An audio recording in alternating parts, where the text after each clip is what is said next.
Yeah, Arrowhead Chiefs. It's your girl, Miss Nicole. Queen of Hustle, baby. Yeah, Arrowhead Chiefs. It's your girl, Miss Nicole. Queen of Hustle, baby. Started from the bottom, now we here. My homie at the start of his career. Let's go. Try to warn him early, hear the truth. Tuning every Sunday for the juice. Arrowhead Chief Podcast, bringing all the news. If you missed the play, come back for reviews. Chris style, out here repping for the crew. Post game highlights, go subscribe on YouTube. If you missed the play, come back for reviews. Post game highlights, go subscribe on YouTube.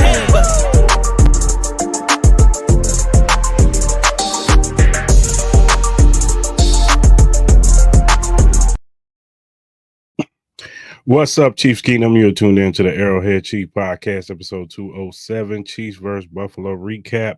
Hope everybody's having a good afternoon. Whatever you're doing, you're at work, you're at home, whatever you're doing, we appreciate you tuning in to the show today. Got a special guest, returning guest. He comes on every year, Ed Easton Jr. of USA Today SMG. Ed East, man, what's going on, man? Hey, Chris, happy to be on, and even happier. I finally made the opening rollout. See? That is a big deal for me. I just want to say thank you for that. That is a huge honor. So, hey, man, look, you said last time, you brought it to my attention. I said, you know what? Ed is right. I need to get him on the opening intro, get him on the video package. So, you know what? I said, you know what? When I revamp this, I got to put Ed on. So. Hey, I appreciate it, man. Now I know the pressure's on, so I have to try to deliver a good show today for you. Oh, man, it's always a good show when you come on, man. So, but let's get into it, man. The Chiefs get their first loss of the season against the Buffalo Bills, 31-20. Patrick Mahomes, he had a okayest game, a couple of picks. The first drive he got a pick, and then the last drive he had that pick. But for the most part, I mean, he had 3 touchdowns. There were some missed opportunities on the field. Definitely, everybody's going to talk about the deep pass to Xavier Worthy. Who's more to blame? Is Xavier Worthy not dragging his foot? Could Patrick Mahomes kind of, threw it to him early? Chicken and egg type deal. But all in all, it was a misplay.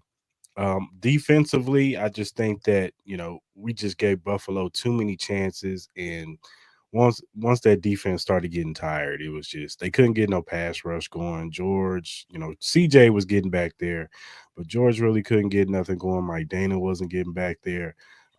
Then Spags had to, result into blitzing. And kudos to Buffalo, man. They picked up that blitz really good, and we know Josh Allen is one of the top quarterbacks in the league. He's very good against the blitz. I know everybody talks about Patrick Mahomes being good against the blitz. Well, Josh Allen is equally good against the blitz, especially, with his legs. And, Chiefs have, we have issues with running quarterbacks, the Josh Allen types. And then you have the Lamar Jacksons type, that run, they can use their legs, to get extra yards. So, but the defining moment was the 4th and 2. Where we had to get it, and if we had stopped them there, there's a possibility Kansas City possibly wins that game, march down the field, and kicks the game-winning field goal. But kudos to Buffalo, because they could have kicked the field. Most teams, this is where they get caught is, they try to play it safe, they kick the field goal, and they say, "Oh, we're going to play defense. We're going to try to stop Patrick Mahomes," which is probably not a recipe for success for your defense. So. Kudos for Buffalo saying, "No, we're going to go win this. We got to take it to them. We're at home. We got to show them that we're not scared of them." And hey, Buffalo, Josh Allen, this is probably going to, if he wins the MVP, this will be his MVP moment. They will play this video consistently if he wins that trophy.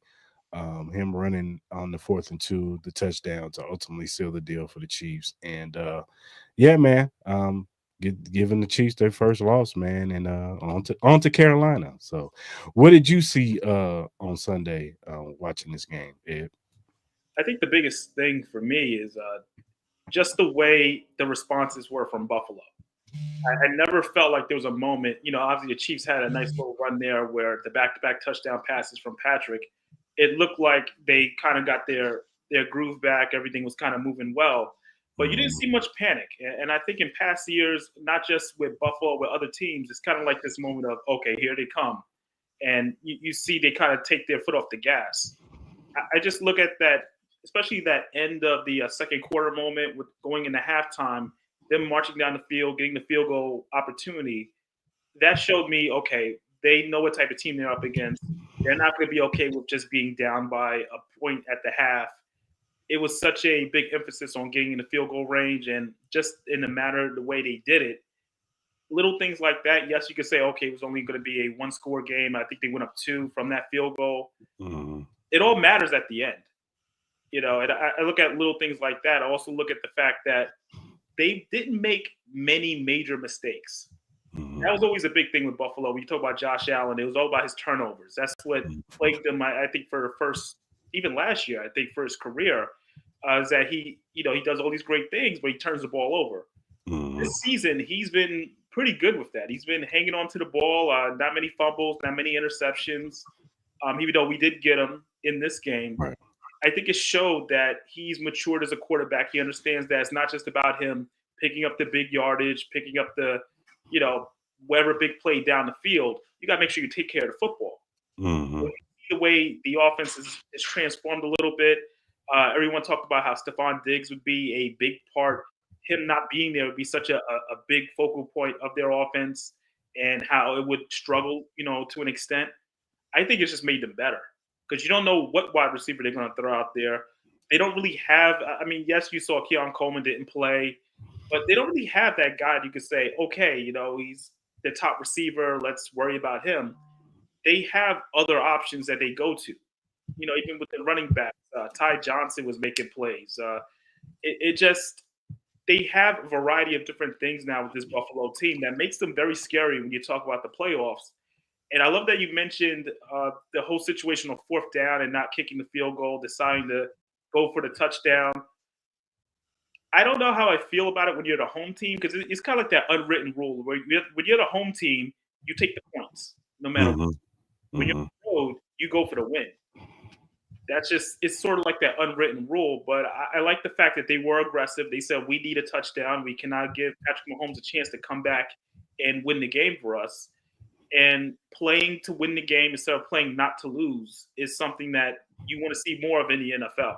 Because so many games, I think this year alone, have been lost on teams playing not to lose. I checked in a little bit on that Jets game. That was basically why they lost that game. They played not to lose. Right.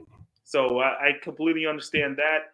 But just back to even on the Chiefs side, Travis Kelce, DeAndre Hopkins, non-factors in this game. To me, that's the biggest story. Yeah. A lot of teams are going to be watching this and saying defensively, what did they do to take away DeAndre Hopkins and Travis Kelce? Like, I understand taking away one, but both of them? And to Patrick Mahomes' credit, he still got 3 touchdown passes out of it. Right. Noah Gray, it was a big day for him, but when you look at it, how do you have a game where you got 2 all-time players, all-pro type of players, really have no impact? Yeah. So I think that's something to look at. I know Andy Reid kind of mentioned it, and it's something that they have to really pay attention to. And another thing that a lot of people are not talking about, they didn't run the ball as much this time. No, they didn't. Because you remember when Kareem Hunt first got on, he was like average about 25 carries a game. I believe he was under 20 this game. He was 14. He only had 14 carries. 14 carries. So yeah. And he was actually getting success in this game. That was my problem. It'd have been one thing if Buffalo we was only getting 2 yards a clip. No, he was getting 4.3 yards a carry. And we all know Buffalo's not really that good against the run this year anyway. So I didn't understand that either. I didn't understand why we didn't have a lot of play action pass in this game too, to kind of throw them off. And then to your point about D-Hop and Travis Kelce, you're right. Like, at least one of them should be going off. You're going to take away Travis. There should be no way that we're not, even if we got not force feed it, but find ways to get the ball to D-Hop. Find ways to get him the ball. You know, whether it be quick slants, you know, across the middle somehow, you know, line them up together on the same side of the football, you know, on the field, and get one going one way and find ways to get one of them open to get them the ball early. Because with Travis Kelce, I've noticed that you have to get him engaged early. Not to say that he's not engaged in the game, of course he is, but you got to get him going early, because once he don't get going, it kind of like it's kind of harder to get him the ball later in the game. You know what I'm saying? He's not the young Travis where he could just eat in the second half and just pick it up.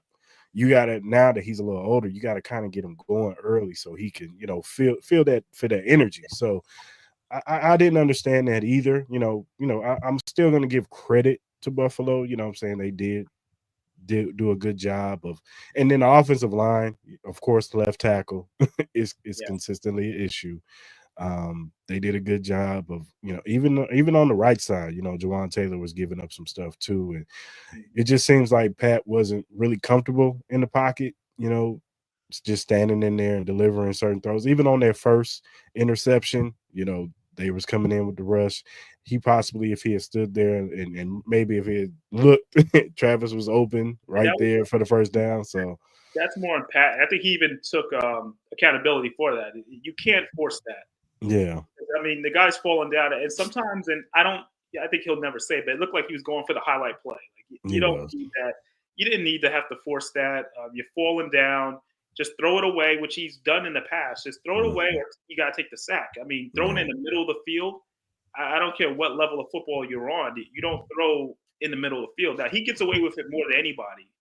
But in the middle of the field, as you're being taken down, and I believe that pass was going to Kelce. So he was wide open right there, but he just overthrew him because he was going down, so he overshot him, and you know, fell right into the defender's hands. But and like I said, we didn't capitalize on opportunities that were on the field. You know, coming out of the half, we got to stop. You got to score there. You know, and if it was just moments. And then on defense, you know, I love Spags. I think Spags is one of the best defense. I think he's the best defensive coordinator in pressure situations. I don't know. It was like they really didn't have a spy on Josh Allen. They, you know, it was just, I don't know. You remember who the spy was last year, right? That was Willie, right? Willie Gay. Yeah, Willie Gay followed him around both of those games, regular season and in the divisional round. You look at it, I didn't know who. I thought it was going to be Drew, possibly. I didn't think Bolton would be following him around. I was thinking it would be Leo, because they did it with Leo when we played the Ravens. They had him, and he did decent job, right. Considering Lamar Jackson, you know, as best as you can. But you know, Josh is a little bit different from Lamar. Lamar's faster, you know, he's more elusive, you know, with that. Whereas Josh is just big. He's just gonna run you over. He's kind of a Cam Newton type, so he's gonna run you over, you know, jump over you type stuff. So I just didn't, especially on the 4th and 2. I didn't understand there was no spy just in case he breaks. It was just like everybody went to one side. And then it was just parted, and it was just gone. He was just gone for the touchdown. It was just. It's like, funny when I watched it back. And you look at the broadcast. Tony Romo's calling the play. You know how that's his thing. Mm-hmm. Before it happens, he says you can look at Allen keeping this on 4th down. Mm-hmm. Exactly what he did. So obviously they had an idea that something like that was going to happen, but the blocking by the Bills. I mean, if you look at that play, the offensive line was on point. Even the wide receivers, the blocking was great. He just needs a little bit of room. He has the power. He's going to get there. Yeah. I think the thing that I worried about the most, especially when you go by a couple of drives earlier, that defensively they gave up a touchdown. Trent McDuffie had some issues with some crossing routes, which I was a little surprised about. I don't know if this was an indication of, hey, if you throw different things, different wide receiver combinations at him, that it's a little harder, because it wasn't like there was somebody that he was following around. You know, they had Amari Cooper who wasn't 100%, but still made plays. You know, that to me is more troubling. You got a guy with a pretty banged up wrist, still making plays. So I look at that, and, you know, the corner position has always been shaky. We don't know if Najee Johnson has his good moments here and there. Joshua Williams, whenever he pops in there. When Jalen Watson went down, you knew there was going to be some issues with that second corner position. Mm-hmm. So they're dealing with that now. I know some people are saying, why didn't they make a trade at the deadline? I feel like you only They tried, but Washington came in and said, "Yeah, we're gonna give him everything.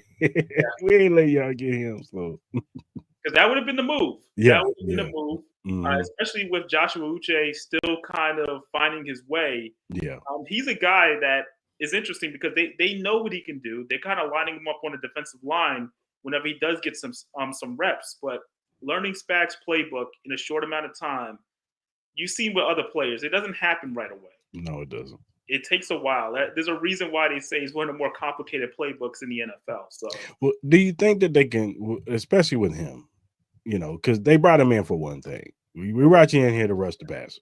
That's it. We ain't come here to bring you to cover tight ends or, do all this stuff on 3rd and 8, 3rd and 9, 3rd and long. Get in here and go after the quarterback. I think that Spags could have schemed up, 5 more rushes for him in this game.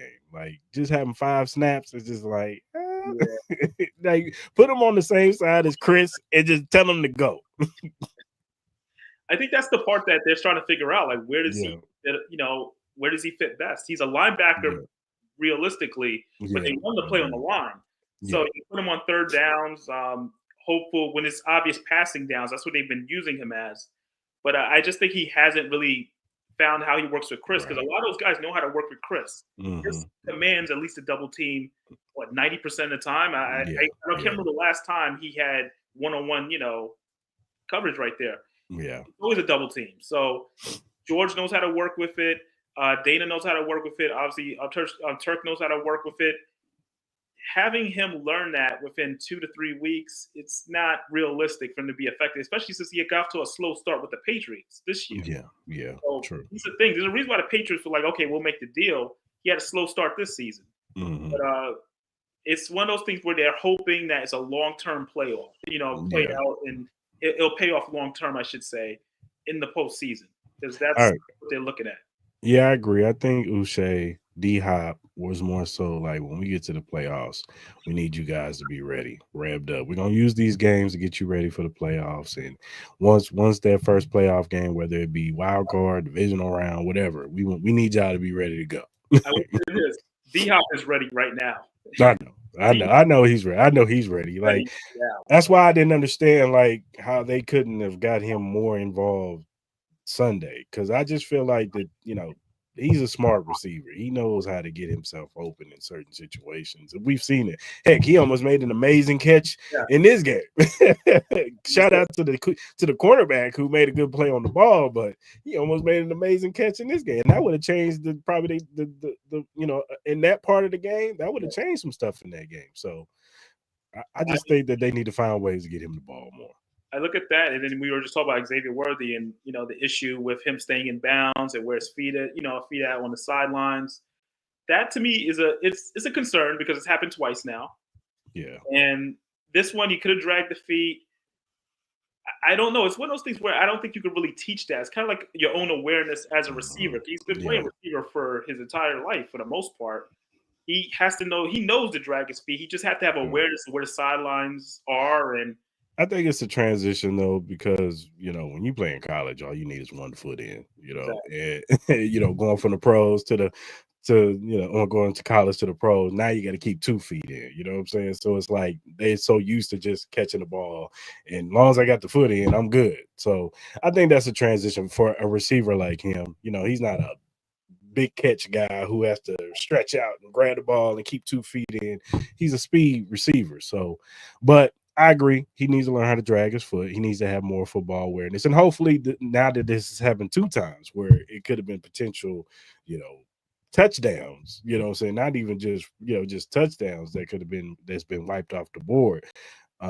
Hopefully he learns from this, and he gets, and he's working with D-Hop. Hopefully D-Hop can be a help to him, a mentor. Hey man, when you get close to the sideline, you got to be aware of where you're at. You know what I'm saying? So we'll see. And there was a concern that I think a lot of Chiefs fans need to focus on, and you brought it up with the offensive line at left tackle. Kingsley being a late inactive, which no one really expected. And to make it a little bit, I should say, more concerning when it comes to Andy Reid after the game, he called it more of a take a step back before you can take a step forward, which means he's a healthy scratch. Yeah. And that's a concern. This is the guy that was the starting left tackle to begin the season, and now he's not active. Yeah. So that talk, we saw the whole Donovan Smith thing on Yeah. media that got everybody talking, everyone thinking about it. It's a tough call because you're heading into the postseason. You want to make sure that left tackle spot at least has a solid person there where you don't have, the concerns that they especially showed against Buffalo.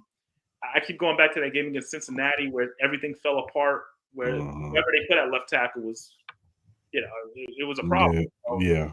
I look at that and say, well, if Donovan Smith is the guy, and the reason why Donovan Smith's going to keep coming up, he knows the system. Yeah.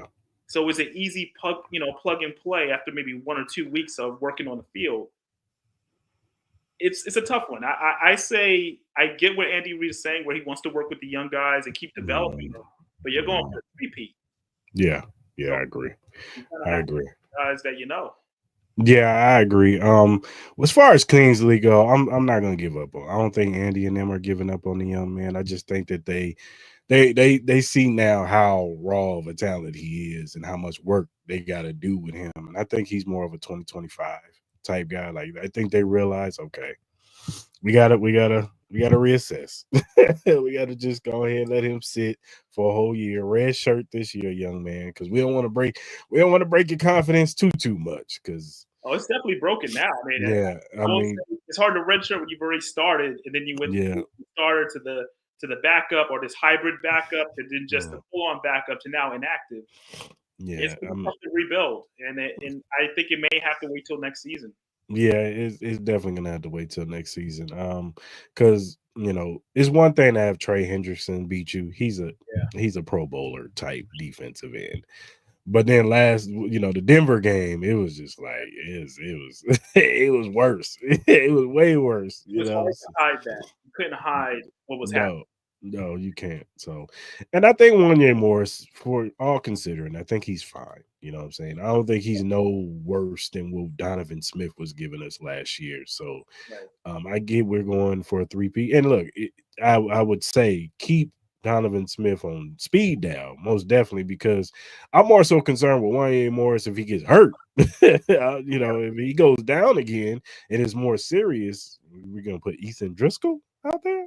Undrafted free agent, and look, he's got upside because he's a big guy and he's got some moves, but he's still an undrafted rookie. I don't know. You want to put that guy out there, so we'll see.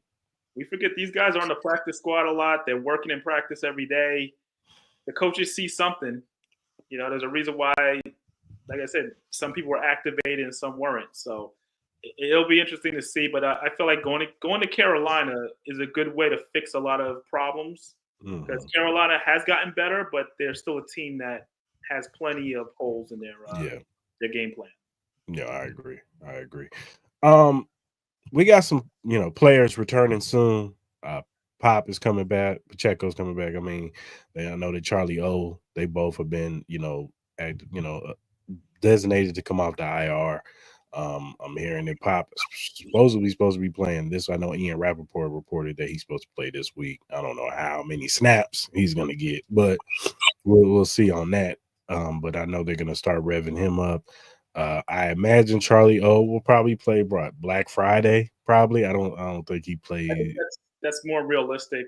We'll see how it goes in practice tomorrow. I think. Yeah. To me, tomorrow's practice is a good indication. Like if they're limited, if they're full participant, I always look at Wednesday's practice and say, okay, how do we start off the week? How do we see where they're at? Of course, Andy's probably going to say, oh, we don't know. We'll wait. We'll go about what the doctors are saying. That's usually his way of pointing out it. Yeah. But I can see Pacheco playing this week because he has been working out with the team. But at the same time, do you really want to rush him? Like, do you want to rush him against Carolina? Do you want to – because they don't have to. And then you got to think about the schedule, which I feel like a lot of people are forgetting. The Chiefs' next couple of weeks is all over the place.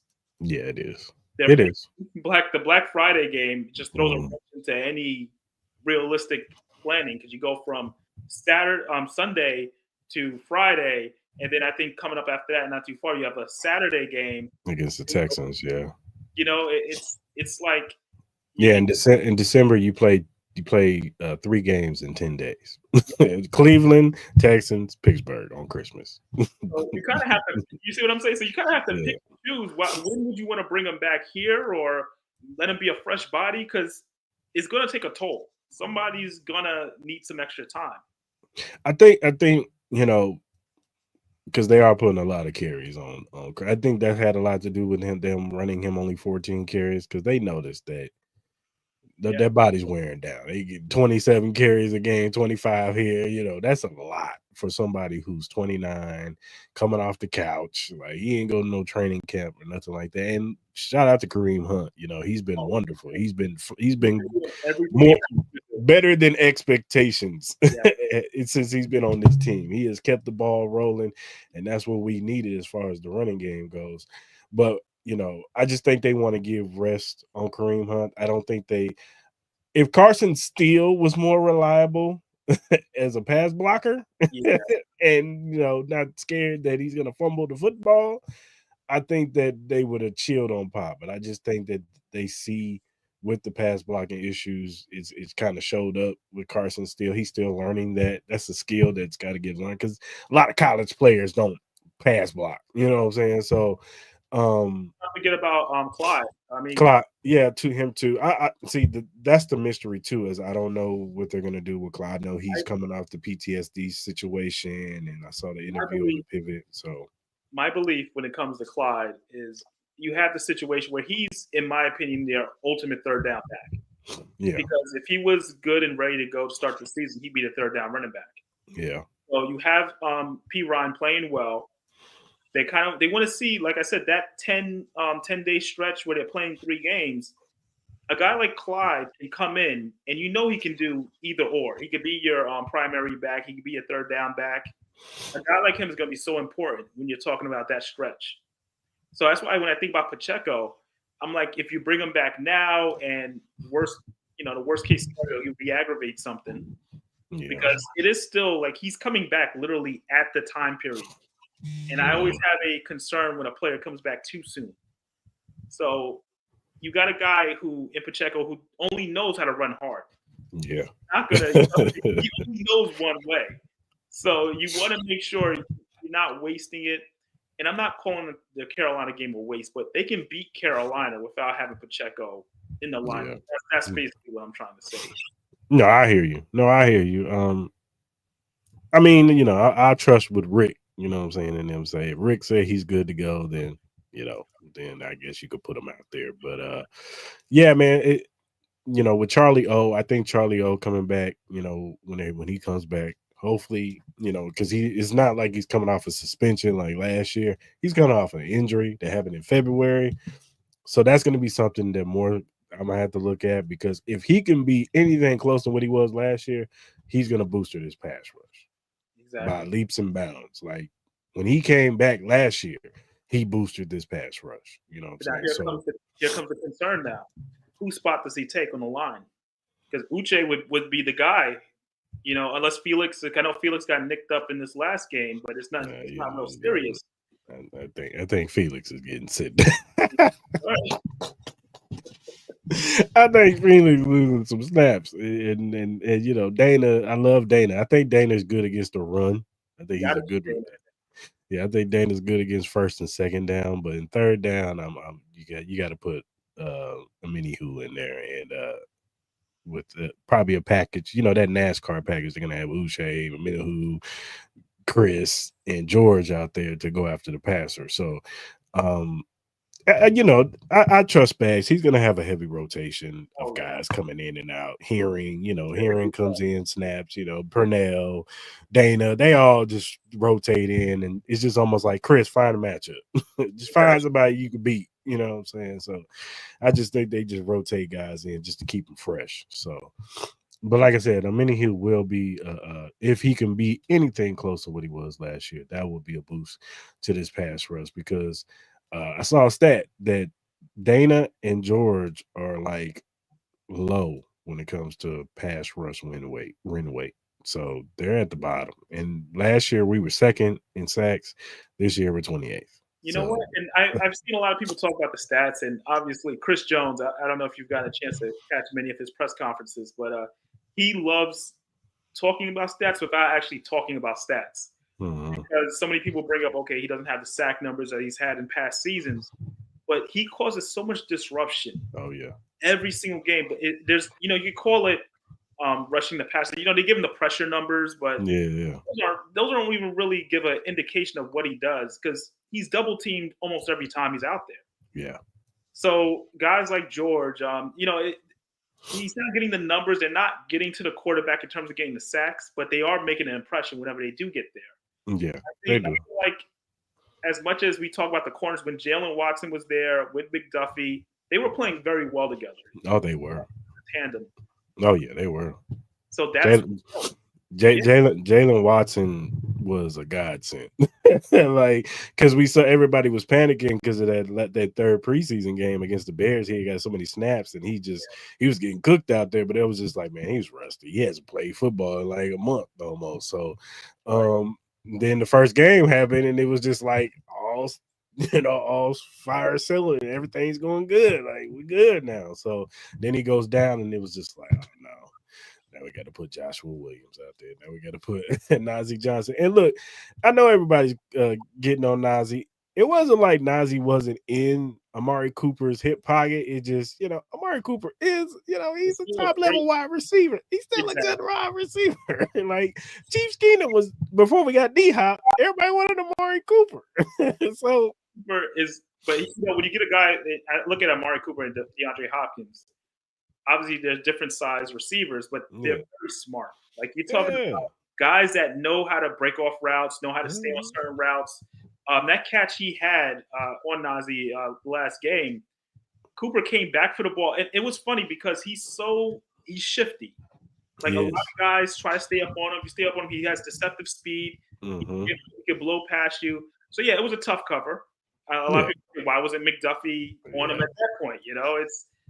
It goes both ways, but having Jalen Watson not being there is a big reason why it's a problem. I even take it back even further, not having L'Jarius Sneed.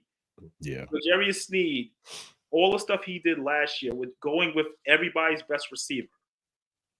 That is such traveling. You don't see many corners do that anymore. He traveled with the best receiver every single week. He did. You can't. And we knew that, it was going to be a little bit of a drop off. Jalen Watson, like you going back to Jalen Watson, you know what I'm saying? That's why it was so like great to see him taking that next step. You know what I'm saying? No, he's not L'Jarius Sneed, but you put him and Trent out there, and then you have Shamari Connor in the nickel. Now we cook it with grease. Now we got something going. And that was another player in that game. He had a couple bad angles and a couple plays that should have been tackles for loss. Like, my issue with Shamari, I think Shamari is more of a safety. I can't see him in the man-to-man. And once again, I'm just a journalist watching. I don't, you know what I mean? I'm not coaching. Yeah. No, I hear you. I just kind of pictured him more as a safety, just the way his style is. Great ball skills, as we saw. But going man-to-man on a receiver, I just feel like that's not his strong suit. He doesn't have to be that guy, So, but we're so strong at safety, whereas like he's a guy that, yes, he's talented. You're gonna have to throw him out there at corner at some point. I just think we're making the best of what we got. That's my opinion. I just don't. I just don't personally. I see him as a safety. I agree. Yeah, I agree. He's a safety, but there's so many safeties on this team because you got Justin Reed, you got the kid Hicks, who he flashes whenever he's on the field, and then you got Cook, and Cook too. Sometimes Cook, his tackling can be a little bit better. With him, he goes for the big hit. Yeah, he's one of those guys. Like, he's a hit stick guy. He's not doing that. It's literally hit or miss. He likes to go for the big pop. He needs to start wrapping up. He needs to start wrapping up because there was a few runs. That James Cook run up the middle, he just ran him over. Like, he was just trying to hit him with the hit stick. So, Let's talk about Xavier Worthy as a whole, as far as his rookie season goes. What if you could give a letter grade right now? And I know he's early, you know what I'm saying? We see the talent with the kid. When you put the ball in his hands, we see the talent. And I know every time we get a fast guy, everybody wants to compare him to Tyreek Hill. There is no Tyreek Hill. Tyreek Hill is one of one. We've never seen a Tyreek Hill before. So get that out your brain. But we see the talent with the kid. We saw the talent when he was in Texas. You know what I'm saying? That's why it wasn't just because of the 40-yard dash. He was a productive wide receiver from his freshman year to his junior year in Texas. So as a totality so far, what would you give a letter grade as far as his season so far? You know what? I always got to give a knockdown just because he's a first round pick. Yeah. So I always got to be a little more strict in regards to how you view him. Mm-hmm. I'm going to give him a B-. Okay. You know, if it was a second, no, actually, if he was like a third or fourth round pick, it's a B. Mm-hmm. It's a straight up B. But he's a first round pick. Blazing speed. We saw that from the first game. Mm-hmm. I think we go back to the, knowing where he is in the field. Is he making sure that not only is his feet in, is he have good angles? Because there were certain times when he runs routes, you can see him and Patrick are not on the same page here and there. Mm-hmm. And I always find it interesting when you see Patrick visibly look annoyed. Yeah. If something doesn't go well, so that's because he's a rookie. But I think what we have to be realistic with him is, like I said, not Tyreek Hill. So anything physical, he's a risk because if he gets hit, he's going down. Yeah. His whole thing is just not being touched. If you get him out in space, get him the ball in any type of way, whether it's a jet sweep, pass. I saw the game against the Chargers. I thought they did a great job in featuring him down the field. Yeah. You're going to work him down the field, work him down the sideline just like that in a straight line. Like, you can't – not many corners can keep up with him. Because they're going to have to look back eventually because you're just basically turning and running. That's all you're doing if you're a defensive back because that speed is a weapon within itself. So I say B- because his hands have been good. Yeah. He's been, when he gets – he's made a lot of big catches. Like I said, it's just the route running. And I know, as always, Andy Reid always puts the blame on himself whenever there's an issue regarding that, saying, "Oh, we could have done this route or we could have done that route." But I just think that's stuff that he needs to grow into. He's a weapon for sure. And I'm curious, and I don't want to say, "Oh, let's look forward to next year," but a year in this system, knowing how the NFL game is, the physicality, how does he build himself up for the future? I think that's what I want to see because they've been very light with him in regards to going down the middle. You don't see much with him down the middle unless it's like a sweep and he makes a play down there. But I just think he's a guy, in the slot. I would love to see him in the future. His size, he's not tall. He's, there's just a lot that I feel like they want to figure out with him. But they've had to put him in odd situations to just run with defend him. Because you have Hollywood, Rasheed, barely have Juju. I think Juju came back, but he's still not 100%, but he's going out there to play. Yeah. And Watson is basically kind of like your fallback. You always keep Watson because he's reliable, but he's not really like the guy, So they kind of had to force Worthy to be like a number one at times. Yeah, I agree. I think it's unfortunate that Hollywood went down, that Rasheed Rice went down, because I think Worthy's rookie season would look a lot different if those two guys were in the lineup. I think now Xavier Worthy's kind of have to run a lot of what Hollywood Brown was going to do. Because he's a speed guy too, but he can actually get open on 101s. That's why they brought him in. But it's just unfortunate. Now there is hope, glimmer of hope. I know he posted something on Twitter today, or X, whatever you want to call it, and he put the time clock. So I don't know if they're revving Hollywood Brown up soon. Maybe Remember the injury? I don't know if you remember, like when we were first reporting it. It was saying possibly postseason. We're talking like divisional round. So that kind of lines up together. If you put it in perspective, I mean, if the Chiefs hold on to the top seed, you get that bye week. Then you can be realistic about what Hollywood Brown fits into this whole situation. Yeah. Yeah, because I know somebody said something about Christmas possibly, but because I know we'll see, but but getting him in the postseason would be awesome if we can get him back. You know what I'm saying? He would definitely be a booster to the offense. It would be interesting if he doesn't play until the divisional round, how many snaps he would get, because it would be his first game to play in, so I I think don't know if you want to get him some work before then or not. he'll be working in practice. I feel like he'll be going a full go in practice by the time they're at the end of the regular season. I just think it's a matter of, okay, where do we fit him in with DeAndre Hopkins? Remember, Hopkins is kind of playing that lead role since he came in. So, does Hopkins kind of move into the Rashee Rice role? Because that's how we kind of have to picture it. Because the Chiefs offense, originally we had Hollywood Brown, Rashee Rice. Rashee Rice take a lot of those middle routes, which then Juju took over for a while before he got hurt.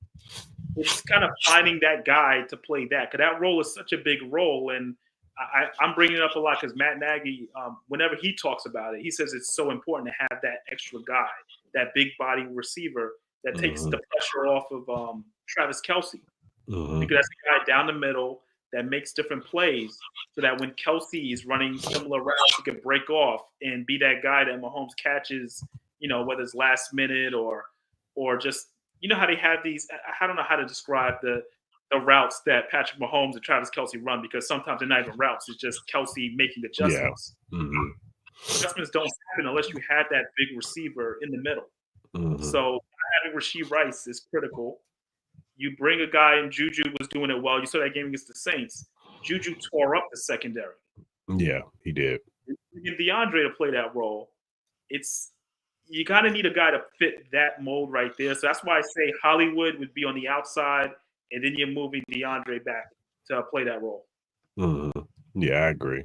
But yeah, man, it's just hopefully Xavier can still keep developing and keep molding into this offense. I think they're trying to rev them up more and more. I did like them revving them up in the first half. I would have liked them to get them going again in the second half. It was just kind of like after the pass that he didn't drag his feet. It was just like, all right, we ain't get you the ball no more.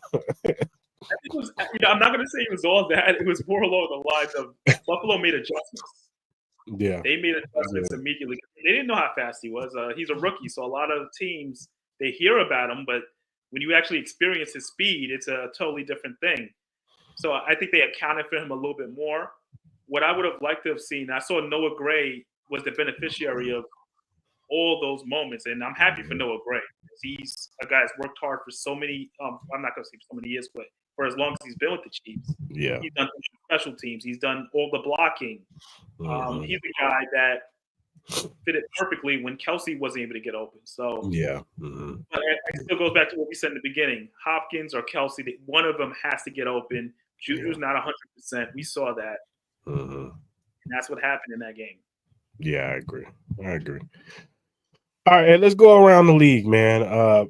So the Pittsburgh Steelers, they beat the Ravens. Was it 19-16? Was it 19-16? 18-16? 18-16. How much of a believer are you in the Steelers?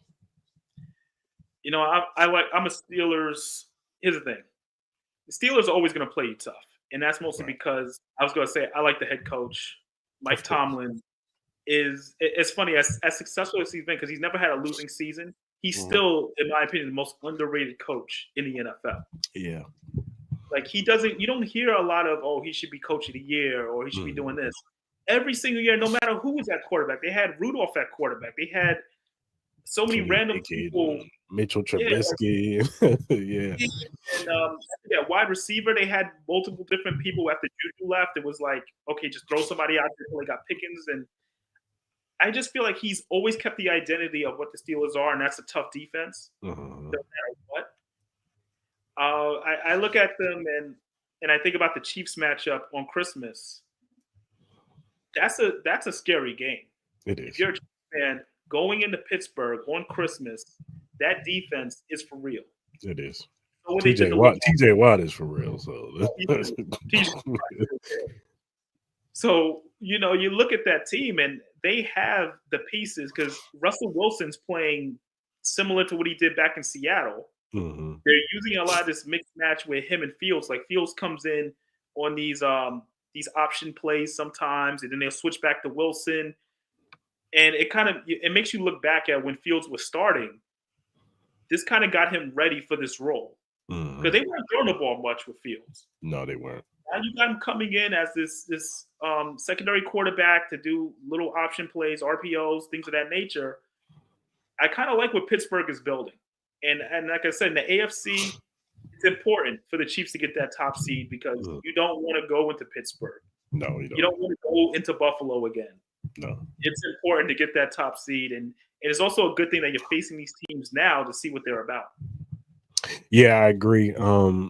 Pittsburgh, just before even Russ was on this run, I always say, if they can just get a solid quarterback, yes, that can get those weapons, George Pickens the ball, and the underrated thing about Pittsburgh that nobody's talking about is that Najee Harris is having a year, like he's having his best year, and this is a guy who's ran for 1,000 yards, but he just looks better. He looks better when he's running the football this year. Yeah, he has way more bounce to him. Yeah, for sure. And then Jalen Warren is a good running back too.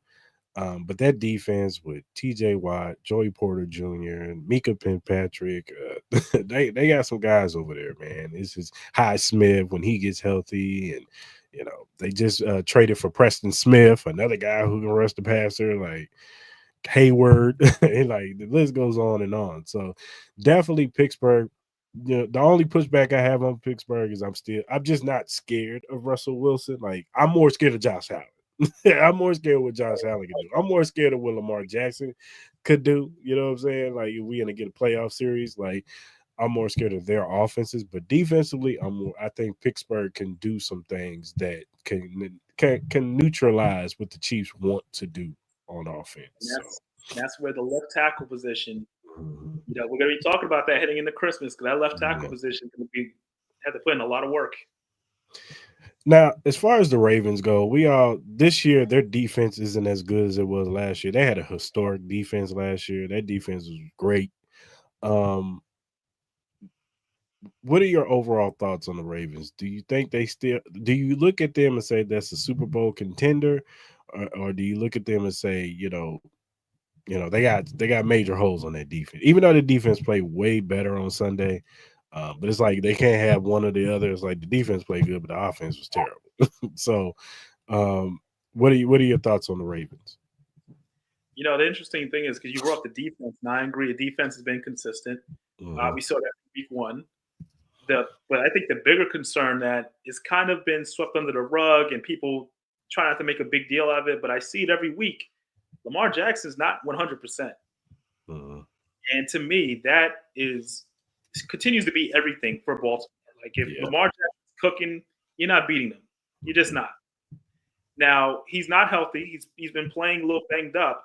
I worry about if you're a Ravens fan, you worry about not having the strong defense. If the offense is relying solely on what Lamar Jackson does, because he's made some plays this year, and I'm going back to the game they had on Thursday night. I think that was against Cincinnati, I believe. The plays that he was making, it's just like, do they win that game if he's not making those plays? You know what I mean? Like it really down to that, right? Like if he's not doing what he's doing, they're not winning.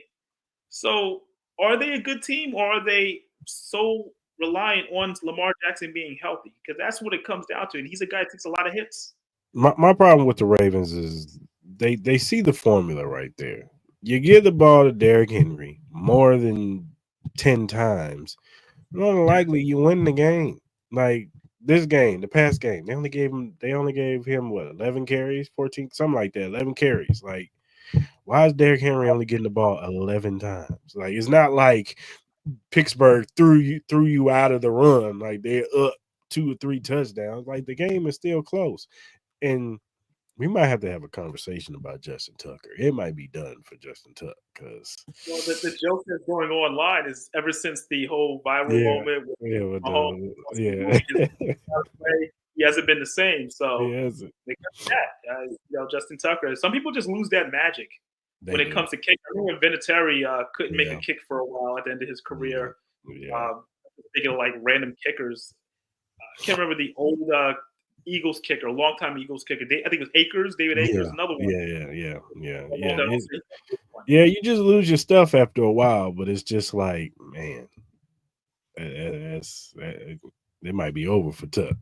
They might have to bring some guys in, and just in case, because if he makes those 2 field goals, Ravens win that game.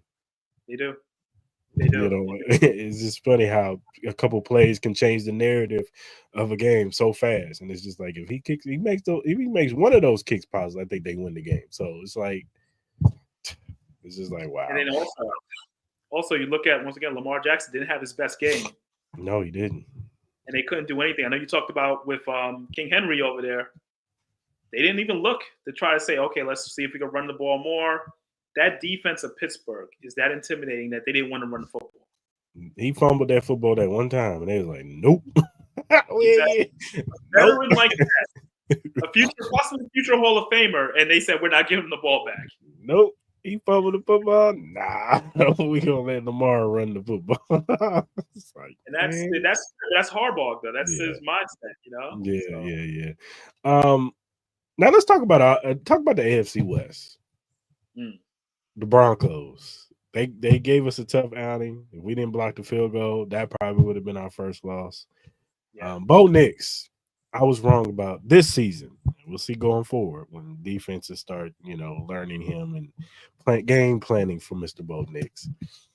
But I was wrong about Bo Nix. He might be up there with Jaden Daniels for Offensive Rookie of the Year. Like, I think he's leading all. I think he's leading all these in passing yards and touchdowns, and we might be wrong about it. The Broncos might make the playoffs. They just put the beats on Atlanta, and what's your thoughts on Denver, man? Well, it's going to be interesting because you got Denver and you got LA also. LA finds ways to win games, but just with Denver, Bo Nix, you saw the throws. Yeah, I mean that 4th down play to set him up. I think it was a set up to get him into field goal position. That was an all-pro throw. Yeah, it had zip on it. He didn't lob it. It was what you needed for that moment. This is from a rookie quarterback in Arrowhead Stadium. You're right. If you could do that at Arrowhead Stadium, the crowd going crazy, they're trying to hold on to a lead. You're ready to play this league. Yeah. You're a player in this league, so he's the real deal. You saw some good things out of their running game as well. Yeah. Sean Payton has his way of doing things. Everybody hated the way he handled the Russell Wilson situation, which I feel like he didn't handle it well. But at the same time, he wanted to do what he wanted to do. This is his team now. He felt like he was taking over somebody else's team. Yeah. Nix is his quarterback. Yeah. He's got his running game that he wants. And the defense is stepped up. Was it Patrick Jr. or the second, I should say? The second, yeah. Great player. Best corner in the league right now. It's not even close. Yeah, he's best. Better than his dad, which is interesting. His dad was really good. His dad was really, especially when he was in Miami, he was really good. Oh, yeah. So I look at Denver, and they could be a scary team, a wild card team. They could be very scary, but it's really going to come down between them and LA. Because you look at the other teams that could possibly be jockeying for that wild card spot. The AFC North is Baltimore, Pittsburgh. You go to AFC South. The Colts, I don't know what they are. I don't really have a lot of faith in what Richardson is, but I don't see them kind of breaking. I saw some promise in him on Sunday, though. I think him being benched might have helped him out a little bit. I think he now understands, like, this is the NFL, bro. We can get rid of you just as fast as we drafted you in the first round. Yeah, we can get rid of you. That's an embarrassing moment that should never happen. I mean, even he knows that. He should know that. That should never happen. Right. But also, I don't want to give him too much credit because at the end of the day, they win against the Jets. And I know the Jets have a great defense, but it's still the Jets. It's still the Jets. It is. They're miserable that over there. Franchise it's a mess. They're miserable over there. It's because of Aaron Rodgers. Let's just call it what it is. Aaron Rodgers got everybody miserable over there. The kicker, the Schrader guy that we picked off the practice squad, the Jets, they asked him, "Hey man, we'll sign you and put you on the 53-man roster." He was like, "Nah, I'm gonna go to the Chiefs." They look happy over there. It's miserable around here. Hey, listen, that was a business decision right there. It's like, yeah, nah, I'm gonna go over with the Chiefs. It looks a little fun over there. They winning. You guys over here. He's a rookie. He could have had low pressure. He could have, easily kept the job in New York. But he's like, hey, I'll fill in for Butker. I don't, And if I look good, I can sit on their practice squad when Buckner comes back, and then I can get a job somewhere else next year and get a Super Bowl ring possibly. So why would I stay here? Why would I stay here? I'm not staying here. It's very possible. But he's actually somebody we should have brought up in the Bills game. Talking about being a rookie and you're playing in such a pressure situation with a team you've only been with for 3 days. Yeah. Give him a lot of credit. He knocked down his field goals. He did what he was supposed to do. He did what he was supposed to do, and that's all that matters. It'd been interesting to see what the Chiefs would have did had they, got that 4th and 2nd stop, and maybe different. But Buffalo got that stopped us like at the 30 or something. Would they have tried Schrader out there to make the game-winning kick? That'd have been interesting. So Andy would. I feel like Andy would do it. Yeah, he probably would. Just to get the kid some confidence and say, "Hey, we're gonna do it on your leg, kid. Just make a break right here." So, but the Chargers. We all knew Jim Harbaugh. We know what Jim Harbaugh represents, man. Like he did it with San Francisco. He did it all in college, from San Diego State to Stanford to even Michigan. He built all those programs up. So we knew that, at least in my opinion, I felt like Jim Harbaugh, wherever he was going to go, he knows how to build up programs, and makes successful programs, whether it be on the collegiate level or the pro level. So we knew that Hines, eventually that Chargers team was going to buy in and they were going to turn it around. Now, did I think they were a year away? Because I didn't think they had the weapons to compete. And I still don't think, when it comes down to it, I don't think they have the receivers that scare you. I like Ladd McConkey. I think Ladd McConkey is a very good number 2. I don't think he's a number 1 wide receiver. I think they're getting the very best out of Quentin Johnson. I think he's better than what people thought he was. He's in a better system that knows how to use him than Jim Harbaugh, but I don't think he's a number 1 wide receiver. J.K. Dobbins is easily probably comeback player of the year. Like he's easily comeback player. I think it's his reward to lose, because seeing him run, I kind of wish the Chiefs would have signed him to that deal. Yeah, it's kind of interesting. You think he spoke to his brother before signing him? Probably. He played, he played for his brother, so he knew something about him. He knew that he knew exactly what they need, that power run. Yeah. I mean, the run he had on Sunday night, pretty much described why you need a player like that. He won him the game. He won him the game, and as far as the Bengals go, it's over there. Like they need to clean house. They need to clean house. They don't have a choice. They don't want to pay anybody. They don't really have many options. I think their fear is that they had a window, which they really did, for a good 4-year window, and it's closing. And then you have all these years left of Joe Burrow. So you're going to waste prime Joe Burrow trying to rebuild this team around him. Yeah. And that's the fear that they're dealing with right now. What do? You can't say, oh, let's change the head coach, because is it the head coach's fault that the players are holding out and you got all these different contract issues? It's the front office. You got to look at the business being done. Mike Brown, he's the worst. He's cheap. So, he's cheap. He is cheap. And now you're gonna have to pay. You're gonna have to make Jamar Chase the highest paid wide receiver right now, because he's having a career year. He's leading in all statistical categories right now. So you're gonna have to pay him. T. Higgins is about to walk. Your best bet probably would have been the franchise tag him, or whatever, and send him somewhere else and at least get something for him. Now you're looking at a potential. You're not even going to get nothing for T. Higgins. He's just going to walk a free agent, go get paid somewhere else, and get a big contract. Possibly the Patriots or somebody like that will give him the contract that he deserves because he's a good wide receiver. He's very good, and so And he wants to be a number one. Yeah, he wants to be the guy. So That's you know, what it comes out. yeah, he wants to be the guy, and so I can see him going to the Chargers too. Chargers pay him up, and now you got Justin Herbert throwing to T. Higgins with Lad Conkley as your number 2.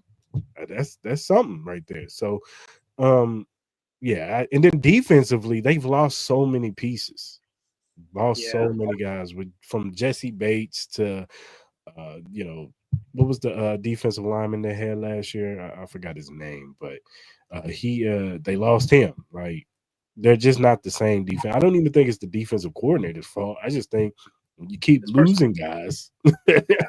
He can't run the system that he wants to run now. It's just like it's been their issue. I mean, the running game as well. Yes, they've gotten some good things out of running game, but you lose Mixon, you lose kind of identity because they became a bit of a different team now. Like, they do like a power run, and then it's like, okay, Burrow kind of figures it out with his wide receivers. He's been taking a lot of heat. It's I don't know. I feel like that window is closing, but where you're at now is like, do you keep going? Do you keep trying to fight for this season, or do you tank? Because they need draft picks now. They do. I think they need to. I don't know, because they got so many holes. That do you tank and get an offensive lineman? Do you tank and get somebody on that defense? Something, because they need a little bit of everything. They're gonna have to replace T. Higgins next year because you don't know what you got with Jermaine Burton. He already had to get sat down and pretty much suspended from the team because he didn't show up to practice. Like, so it's just like, that was the knock on Jermaine Burton in Alabama. Talented kid. Very talented. It's just he was a kind of a head case. He kind of was a diva like type receiver. So I go back to when they paid Orlando Brown Jr. And their mindset was, like I said, that window. We have this small window where we have the Super Bowl before everybody's contract becomes a problem, and they just never got it done. No, that's they had their chances. Us in Chiefs Kingdom, we don't feel sorry for them. So. You don't call it Arrowhead no more. Definitely can't call it that. Can't call it that no more. So, how you feeling about this game against Carolina? I feel like they should take care of business. Bryce Young has got a lot more confidence, and I'm low key rooting for Bryce Young. I just feel like he's thrown into a bad situation to start off his career. He's a talented guy. He is very undersized. Let's not ignore the obvious. You see how it looks. I mean, he looks like a high schooler out there. It looks. You feel bad for the guy, but you do. I think that they should take care of business, and you would hope that it's a blowout. I know it's a road game, but you need a statement win, and I think the offense needs a statement win where Mahomes has to really go off and have one of those days because he hasn't had one in a long time. Yes. And I'm talking about like a 4 to 5 touchdown type of performance. That's what each for. I feel like the offense is confident and just feeling good about themselves after a tough loss in Buffalo. So they have to handle business early in Carolina. Yeah, I agree. I always want to predict a blowout, but I just know this team, man. We like to keep bad teams in the game. We're gonna do something stupid. We're gonna do something stupid, and we're gonna win 24 to 20 or something like that. Right. And it's gonna look closer than what it really was, and it's just like they just get in, get out. Let's get the dub. We don't care how it looks like. The Chiefs right now are not in it for style points. Those days of style points are over. Like, that was the 2018 season. From 2018 to probably like 2021, that's when they was style points. It looked beautiful. Yeah. We throwing bombs. Then the league kind of caught up to it. Was like, oh no, we playing too high safety every time. We're gonna make y'all get patient. Throw everything underneath. You're going to be patient. And it took Pat a few years to be like, all right, I got to take what I can get. Take this little 5-year dump. I will say something interesting, though. I spoke recently to Sony Michel. I was a former running back, 2-time champion with the he won the Patriots had won with the Rams. Right. But he spoke about that 2018 AFC Championship game where he had 2 touchdowns. He said they knew right away that this Chiefs team was there. Mm-hmm. Obviously, everyone's going to bring up that whole offsides and giving the Patriots another chance. But the Patriots knew, like, the Chiefs were there. That was basically their year. Obviously, they had to wait another year in order to get to a Super Bowl. But he saw Mahomes. He saw in terms of how the team was executing. And they knew on the Patriots side that the Chiefs had arrived, that they were that team to beat. Yeah, for sure. Yeah, it's crazy how things have come full circle now. So yeah. So all right, Ed, man. Like always, man. Always a pleasure having you on the show, man. Rapping with you about the Chiefs and all NFL things. Tell everybody if you got anything, saying out there, you want them, articles or anything like that, anything else going on out there. Oh, yeah, definitely. Of course, check us out on the Chiefs Wire, chiefswire.usatoday.com, at Ed Easton Jr. for everything for me, even that blue sky for some people that go into that. I occasionally might post something there too. Yeah. Like I said, we just put out the first couple of articles for the Sony Michel interview I did. Okay. Got a couple of interviews that are out there, the podcast episode with Ryan Fitzpatrick. So if you have a chance, check those out. I really appreciate it. Yeah, for sure, man. Definitely follow Ed. He is a good dude, man. He does good work over there, the Chiefs Wire and USA Today, man. So it's always greatly appreciated when he gives us his time to come on the show, man. So we're definitely going to bring him back before the season is over to talk Chiefs ball and NFL stuff too. So, all right, Ed, man. Until next time, man. Appreciate you coming on, dog. Appreciate you, man. Appreciate being in the opener. Oh yeah, most definitely. Yeah. All right, man. Take care. Peace. All right, ChiefsKingdom. Another good show with Ed, man. Ed is always a good, I always got to bring my guy Ed on, man. I know he's going to give me some good stuff and give me a perspective from a journalist perspective, man. And, like I said, I always appreciate him coming on the show, man. So we're going to go ahead and land this thing up. If you look down at the bottom, you see the link, emqpodcast.com/locker-room. You click on that link, you see the umbrella, all the locker room access of all the podcasts under the Every Morning Quarterback umbrella. We got a 49ers one, they got a Jets one, they got a Patriots one, they got ours, Arrowhead Chief Podcast. Click on the banner, you see all of our episodes from the recent to the past ones. Also, check out their YouTube channel. They talk about everything league-wide, NFL league-wide. They also talk about college football, and they give you betting tips for the week. So go ahead and subscribe to their channel at Every Morning Quarterback.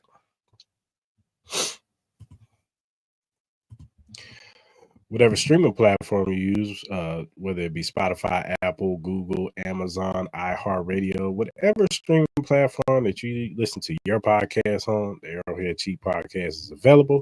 Also, if you're first time watching on YouTube, hit that subscribe button, hit that like button, hit that notification button. So when we go live on Tuesdays, you can tap in with us. Whether we have a guest on, whether it's me, Clarence, Mark, most of the rest of the gang for the Arrowhead Chief Podcast, come tap in with us as we talk about what's going on with the Chiefs week by week. We always go over the game, and we also talk about the game coming up. So go ahead and tap in with us and subscribe to the channel. And whatever social media platform you use, whether it be X, TikTok, Facebook, Instagram, Threads, Twitch, follow us at AH Chief Podcast. We will follow you back because we are not Hollywood. We just some regular Chiefs fans just like you. So go ahead and follow us. If you have critiques, feedback, if you have a question or a topic that you want us to bring up that's Chiefs oriented or NFL oriented, and we like said question, we will bring it up. We will shout you out because we want to show love to those who show love to us. So go ahead and hit us up via DM, email, or our mentions. And man, we, like I said, as soon as we see the question or the topic or feedback or critique, we will bring it up, or we will get back to you, should I say. Also, Arrowhead Chief Podcast t-shirts. We got red, black, white, and gray. go to any of our social media platforms and click on the link. They are $25 plus shipping, so it's like $29 plus the shipping. But get you a shirt, man. Support the podcast and support the Chiefs, man. You know, you want to get you guys looking right for game day, or when you're out and about. So go ahead and get you a shirt. Also, hoodies are coming soon. We're working on that right now, but for right now, get you a shirt. All right, Chiefs Kingdom. Until next week, man. Hopefully, we're talking about a Chiefs win. Get back on the winning side of things and keep this thing rolling, going 10-1. So till then, I am out. Gone.